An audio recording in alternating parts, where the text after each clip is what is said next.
Subscribe to our channel and press the bell icon so that you never miss any video lesson from Rao's IAS Study Circle.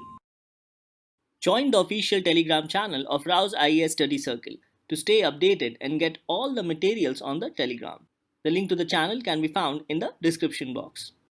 Before we begin with the discussion, here is a very important announcement for you in case you are confused about which optional subject to choose, how to find the best teachers, and where is the right kind of academic support for your optional papers, and above all, how to actually prepare for the same during these very difficult and challenging times. Then let me tell you that Rao's IAS has the best solution for your optional subject related problems. And for this very reason, we are going to conduct 3 live online counseling sessions in which Vikram sir is going to talk about sociology, Indrajit sir is going to talk about geography, and Paramjit sir is going to talk about history on 29th of May. These optional batches are starting from 4th of June 2021 via live online classes. Now consider this as a call to all those who wish to completely cover the optional subject by December 2021. Now this will ensure timely coverage of optional subject, and then you can focus your attention completely on prelims from January or February 2022. Now as you all know that Rao's IAS is offering guidance for political science, public administrations, history,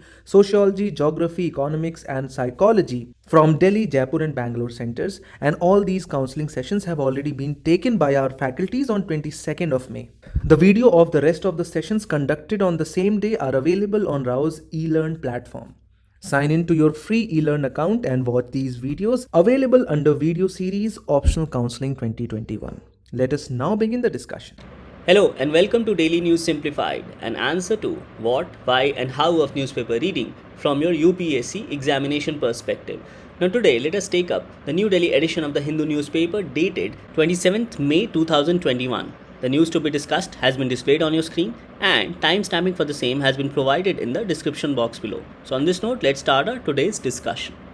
Now based on our weekly mains writing practice based on DNS articles, the question for this week is: discuss the role of Parliamentary Standing Committee in the democratic setup of India. This question needs to be answered within 250 words.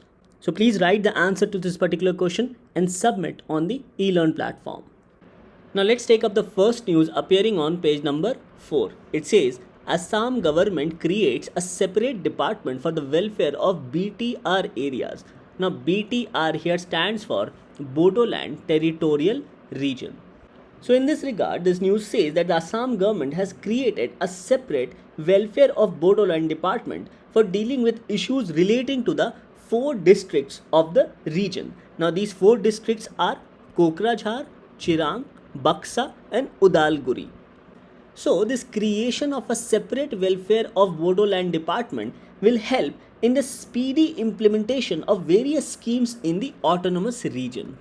Another important steps taken by the Assam government is regarding establishing the Bodoland Administrative Staff College. And this college will be established at Kokrajhar. Now, the purpose of establishing this college is to enhance administrative capability or capacity of the BTR area or Bodoland Territorial Region area. Further, it was also decided by the state government of Assam that with respect to these 3 schemes, namely Kushal Konwar Universal Old Age Pension, Indira Meri Universal Widow Pension and Deen Dayal Divyang Yojana. So for these 3 schemes, files need not be sent to the finance ministry, that is the state's finance ministry, for release of monthly pension, and this aspect can be directly taken care by the welfare of Bodoland department. So accordingly, it was decided that the senior most secretary of the department will be empowered to transfer cash to the bank accounts of the beneficiaries within the 10th of every month. Now the state cabinet of Assam also approved a guideline for the responsibilities of guardian minister. Now these guardian ministers will look after the administrative affairs of the district, and these ministers will be given responsibility for the implementation of government policies and other welfare schemes, and also with respect to any administrative reforms which they think is necessary for the BTR region. Now another important aspect which you must know from your prelims perspective is that the BTR region has been established as per the 3rd Bodo Accord, and the BTR region has been established as per the 6th schedule of the Indian Constitution. As it says, provisions with respect to administration of tribal areas in the states of Assam, Meghalaya, Tripura and Mizoram. Now another aspect with respect to Bodo Accords which you must know is with respect to the 3 Bodo Accords. So the first Bodo Accord established the Bodoland Autonomous Council. Further, as per the second Bodo Accord, the BAC, that is Bodoland Autonomous Council, was elevated to Bodoland Territorial Council.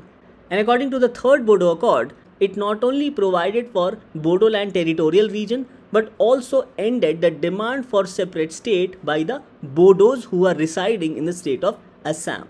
So these can be said to be some of the important aspects with respect to your examination point of view. So these 3 Bodo peace accords are important and questions can be asked in your upcoming prelims examination. Now last year in December 2020, elections took place for the Bodoland Territorial Council.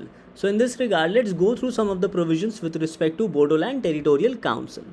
Now 6th schedule provides for constitution of district councils and regional councils. And after the second Bodo Peace Accord, paragraph 2 of the 6th schedule was amended through the Constitution Amendment Act 2003 in order to provide for the elections for Bodoland Territorial Council. So it says that the Bodoland Territorial Council shall consist of not more than 46 members, of whom 40 shall be elected on the basis of adult suffrage. That is, 40 shall be directly elected. And out of these 40, 30 members shall be reserved for scheduled tribes, 5 for non-tribal communities, and 5 were open for all communities. So 5 seats were in the open category. And the remaining 6 members were to be nominated by the governor having same rights and privileges as other members. And out of these 6, 2 members had to be women. So the provisions with respect to Bodoland Territorial Council has been provided under the 6th schedule of the Indian Constitution post amendment in 2003. And this was after signing of the Bodo Peace Accord. So with respect to the elected members of Bodoland Territorial Council, 30 members belong to the scheduled tribes, 5 members belongs to the non-tribal communities and 5 members belong to the open communities. And this was as per the second Bodo Peace Accord. Now the Bodoland Territorial Council Legislative Assembly consists of a speaker, deputy speaker and other elected MCLAs of the Bodoland Territorial Councils. So all these aspects becomes important from your upcoming prelims perspective with respect to Bodoland Territorial Council and also with respect to the third Bodo Peace Accord, which not only ended the demand for a separate Bodoland but also created the Bodoland Territorial region.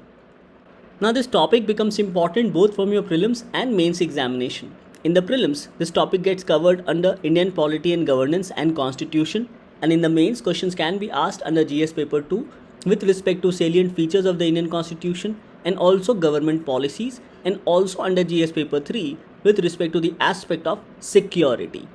Thus, after understanding about Bodoland Territorial region, let's move to the next article of discussion. Now let's take up the next news appearing on page number 6 in the editorial section. It says, imperious missteps. The centre should recall the Lakshadweep administrator and drop his ill-conceived plans. And because of these ill-conceived plans, there has been resentment among local population not only in the Lakshadweep Islands but also there have been protests in Kerala.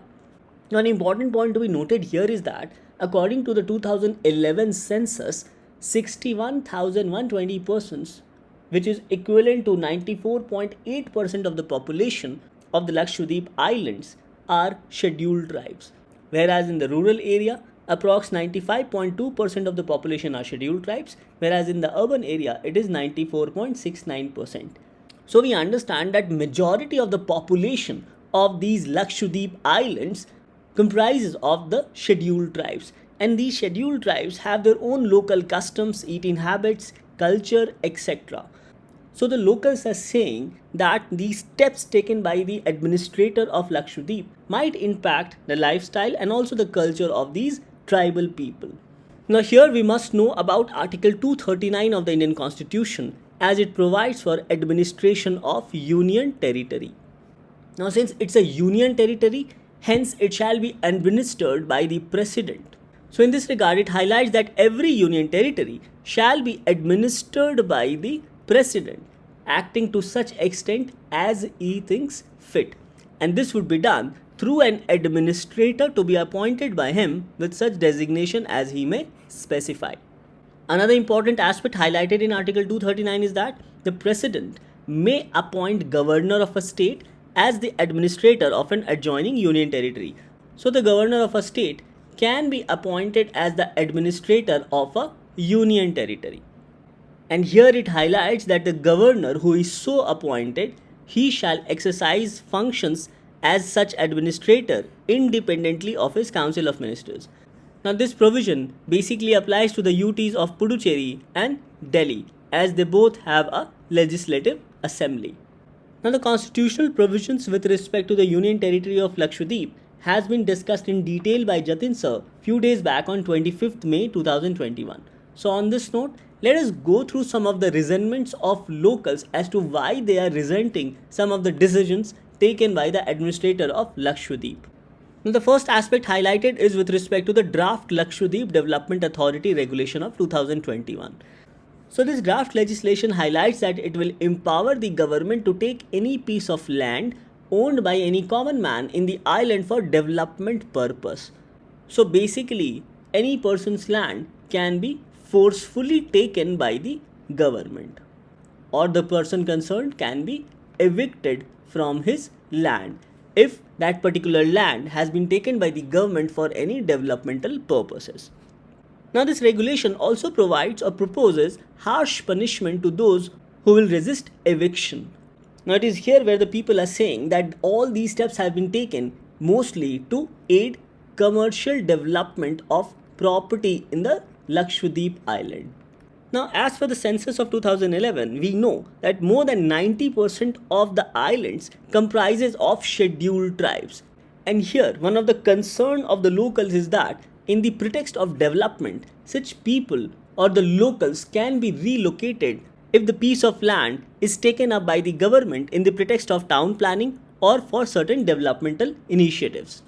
Further, this regulation also aims to constitute a planning and development authorities having wide powers to develop bad layouts. So, in the name of developing bad layouts, citizens who have been residing in the area or locals who have been residing in the area can be forcefully evicted from their land.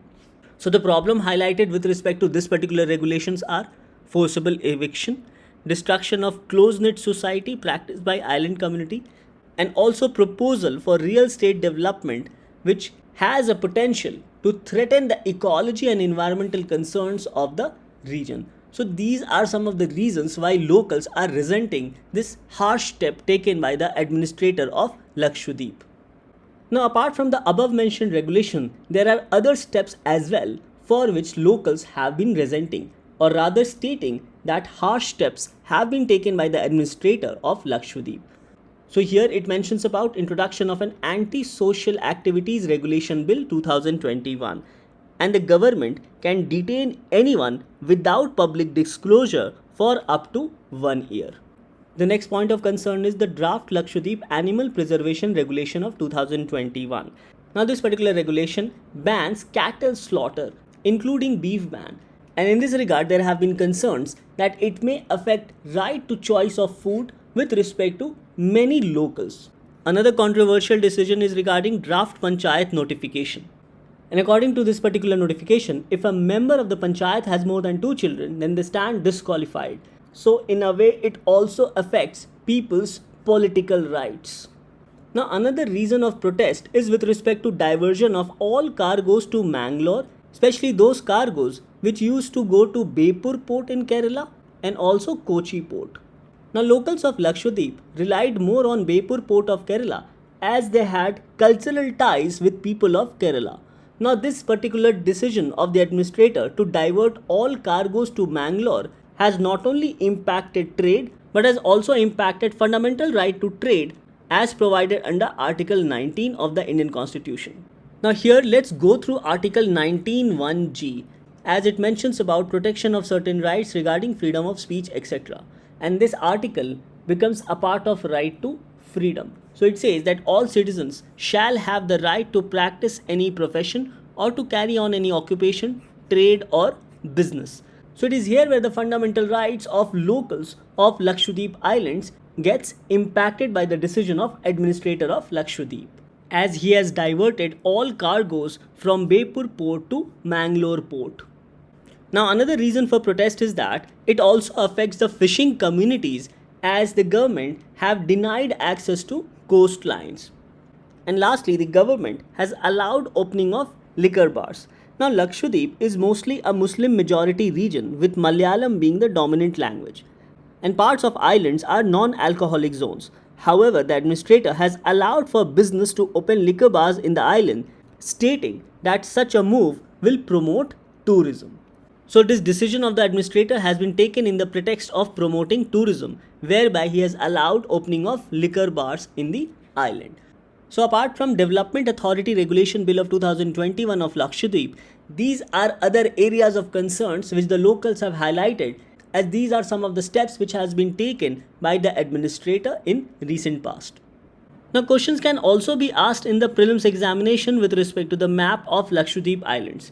Now different important islands of Lakshadweep must be remembered, such as Minikoi, Kavarati, Kalpeni, Androt, Agati, Amini, Kadmat, Kiltan, Shetlat, Bitra, Bangram, etc. So with respect to the steps taken by the administrator of Lakshadweep, let's wait for further development on this particular news. Now regarding the syllabus, this topic gets covered under the aspect of Indian polity and governance and constitution, and also with respect to map under geography. Now in the mains, question can be asked with respect to GS paper 2 and also GS paper 3. Under GS paper 2, questions can be framed with respect to the features of Indian constitution, particularly with respect to the role of administrator and also with respect to government policies. And in GS paper 3, questions can be framed under the aspect of biodiversity and environment. So after understanding this article, let's take up the next article of discussion. The next news to be discussed appears as an article on page number 7. It says, tackling rural economic distress. There is an urgent need to strengthen the public distribution system and the MG NREGs. Now this news highlights that just like last year, the government needs to come up with additional food security scheme, especially under the Atmanirbhar Bharat scheme. As earlier, the government came up with the Pradhan Mantri Garib Kalyan Ann Yojana. So similar efforts should be again implemented by the government considering the present lockdown. Now it is here where this news highlights about two important reports. One is Hunger Watch report. Now this report compared pre-lockdown situation last year with respect to the situation in October 2020 and found that 27% of the people whom they had interviewed had no income, 40% of the people whom they had interviewed complained of nutritional quality of food and said that it had become much worse, that is the food provided to them had become much worse, and 46% of the people said that they had to skip one meal at least once in a day. So considering these concerns, the aspect of strengthening public distribution system under the National Food Security Act becomes important. Further, this article says that even this year, in the present lockdown, which is applicable in different states, migrants have again become vulnerable. And according to the Stranded Workers Action Network, who are in a way helping distressed migrants, they also interviewed some of these migrants, and 81% of the people whom they reached or whom they interviewed said that work has almost stopped. That is, they had no work, as majority of them worked in the informal sector or on a daily wages. Further, 76% of the people whom they reached said that there is shortage of food as well as cash, and also they need immediate support with respect to food and also certain security. So based on this understanding, this article highlights that there is a need to strengthen the public distribution system in India. The government needs to provide additional work under MG NREGA, and for this purpose, government needs to increase budgetary allocation and also increase wage as high as 4%, which has been suggested in this article, as both these aspects will help in providing cash and thereby will help the needy families of India to get proper food. So it is in this regard, this article says that there is a need to extend Pradhan Mantri Garib Kalyan Ann Yojana just like last year, which provided additional food security to the needy. And in this regard, the article also mentions about the need to implement One Nation, One Ration Card scheme throughout the country as soon as possible. So this is what the article suggests.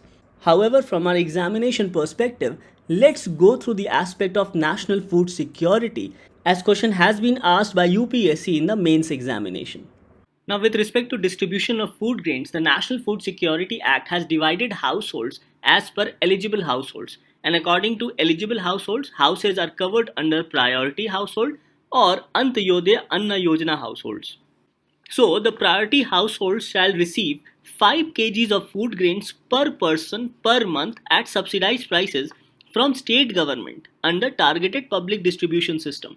Whereas with respect to Antyodaya Anna Yojana, a household shall be entitled to receive 35 kgs of food grains per household per month at subsidized prices. And in this regard, it is the state government which shall prepare the guidelines to prepare list of priority household as well as households covered under Antyodaya Anna Yojana as per the National Food Security Act of 2013. And this shall be done for both urban as well as rural areas. So these aspects becomes important to understand the basics of food security in India, which is covered through the targeted public distribution system carried on by the respective state governments. Now, another important aspect is that the coverage of the population under targeted public distribution system shall be decided by the central government, and this shall be done on the basis of population estimates as per the latest census. So all these aspects becomes important with respect to the National Food Security Act of 2013, as questions can be framed in your upcoming prelims examination. So based on the National Food Security Act, the Government of India came up with Pradhan Mantri Garib Kalyan Ann Yojana, and this was announced in March 2020.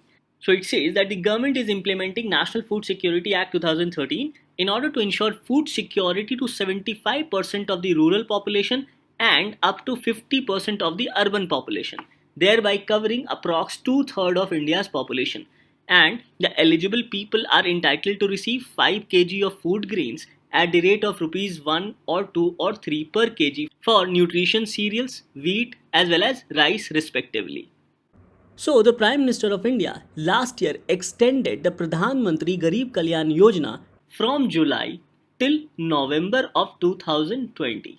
So, it says that the scheme will continue to remain applicable from July till the end of November, and during this 5-month period, more than 80 crore people will be provided 5 kg free wheat as well as rice per month.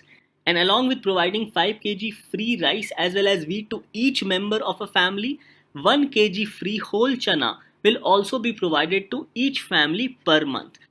Now, with respect to Atmanirbhar Bharat Abhiyan announced in May 2020, it also provides for additional food security. So, it says that under the Atmanirbhar Bharat package, the Government of India has decided that 8 lakh million tons of food grains will be provided to about 8 crore migrant laborers, stranded, and the needy families who are either not covered under the National Food Security Act or who are not covered through the public distribution system or who do not pose any ration card.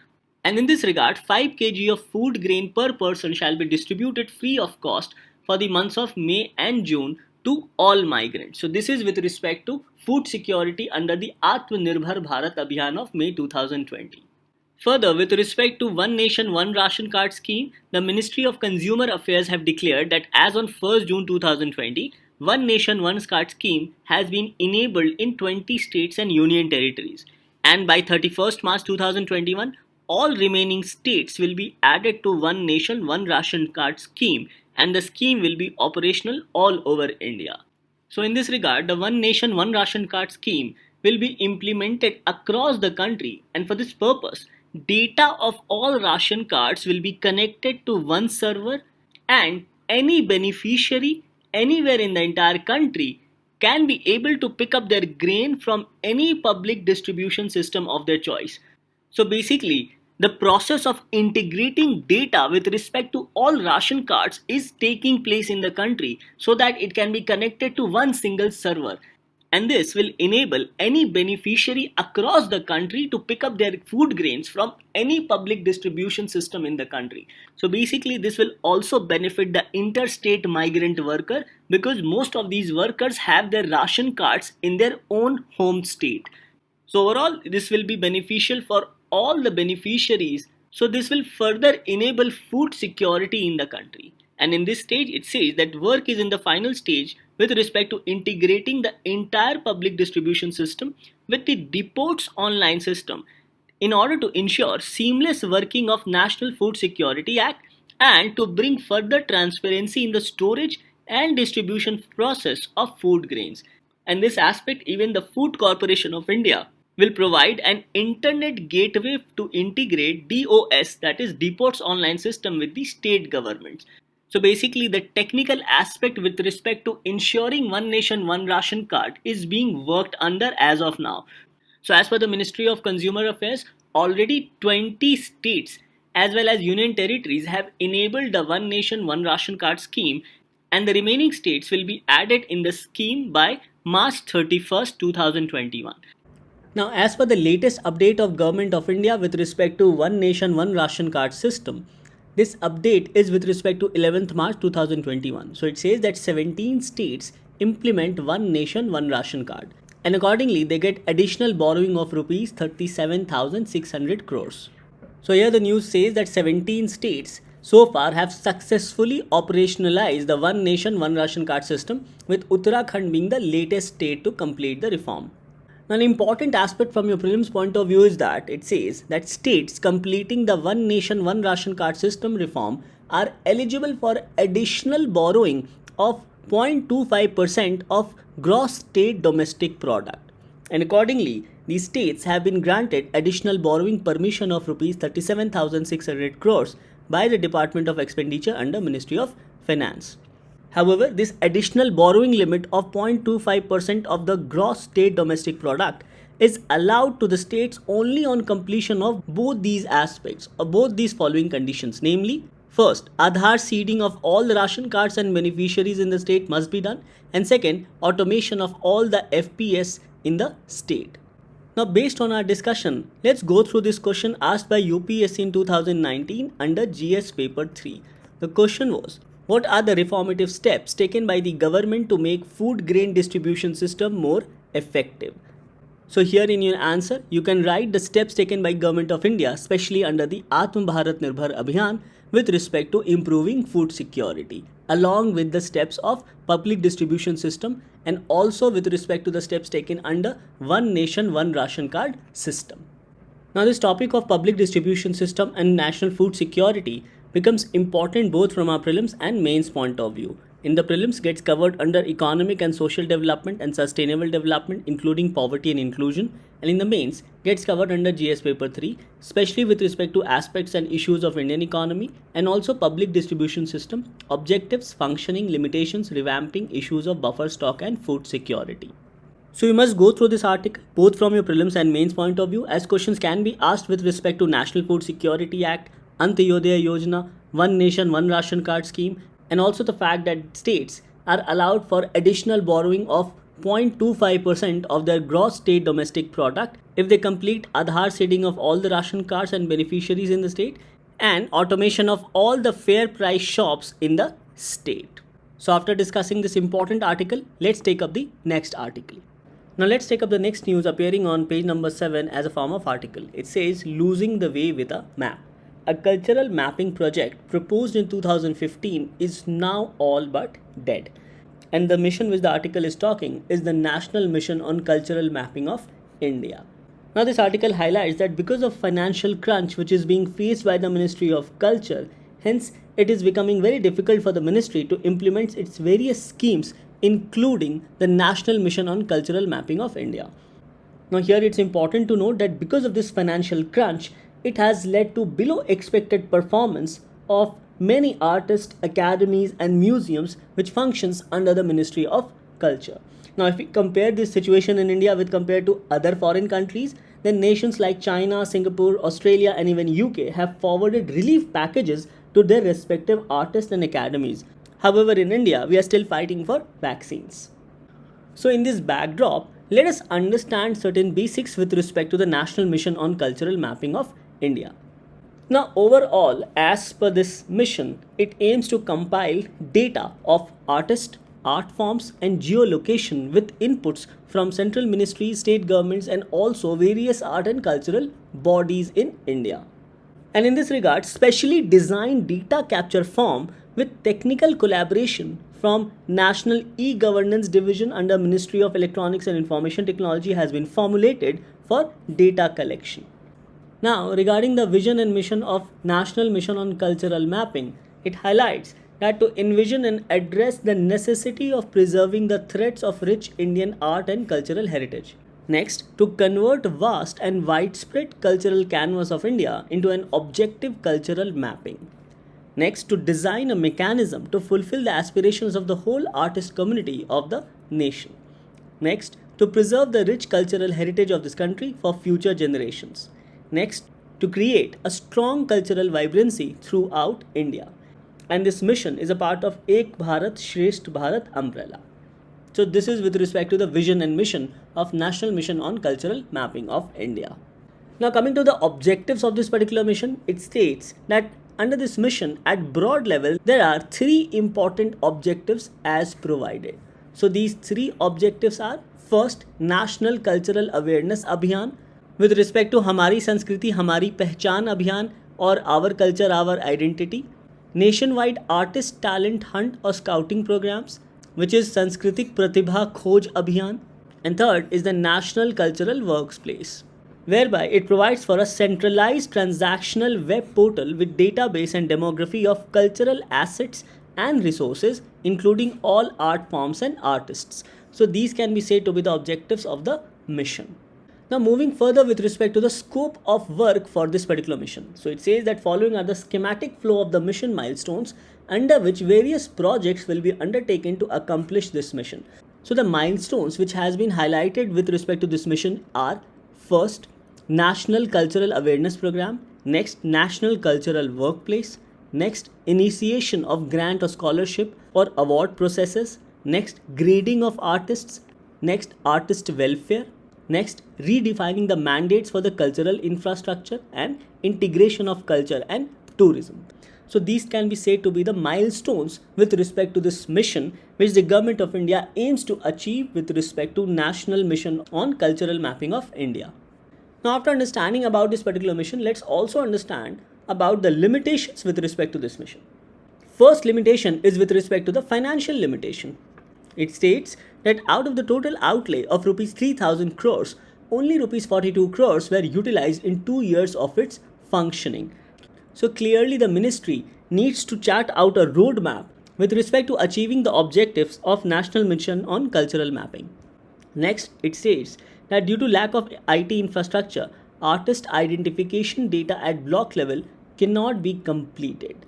So again, lack of IT infrastructure becomes another hurdle.